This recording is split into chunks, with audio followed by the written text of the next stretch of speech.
अस्सलाम वालेकुम, क्या हाल है? खैरियत से हैं आप सब? सीन कुछ इस तरह है कि 3-4 दिन पहले मैं मेरा दोस्त जो है वो बैठे हुए थे होटल पर और डिस्कशन कर रहे थे, तो मैंने बोला भाई कि चाय पी लो। बोला यार चाय नहीं पीऊँगा, मैं कोल्ड ड्रिंक पीऊँगा। मैंने बोला खैरियत भाई, तू तो चाय पीता है, कोल्ड ड्रिंक? बोला कि असल में मैंने अपना जो है वो दाँत जो दिखाया डेंटिस्ट को और रूट कनाल वगैरह जो हुआ और कैपिंग वगैरह करवा रहा हूँ।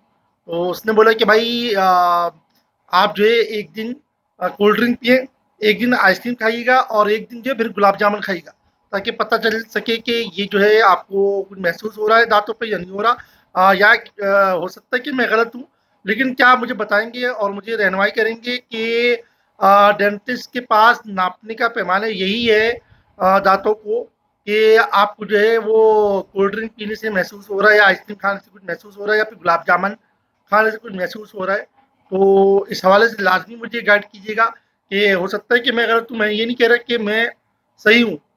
मेरी इल्म जो है वो महदूद हो, तो काइंडली इस हवाले से रहनुमाई फरमाइएगा कि आया कि डेंटिस्ट के पास जाते हैं, तो उनके पास जाँचने का क्या पैमाना है, क्या तरीका है, या क्या ये तरीका सही है? लाज़मी आप मुझे जो है इस बात से आगाह कीजिएगा। जज़ाकल्लाह, अल्लाह हाफ़िज़।